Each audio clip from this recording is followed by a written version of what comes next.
না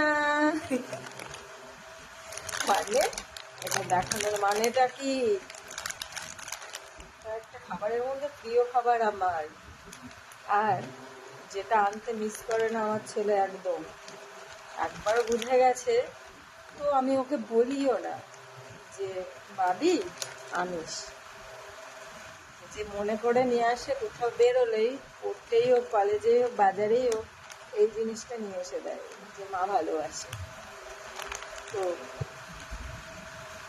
এই যে পূরণ করে ছোট ছোট জিনিস, এত ভালো লাগে, সেটাই আমি তোমাদের সাথে শেয়ার করলাম।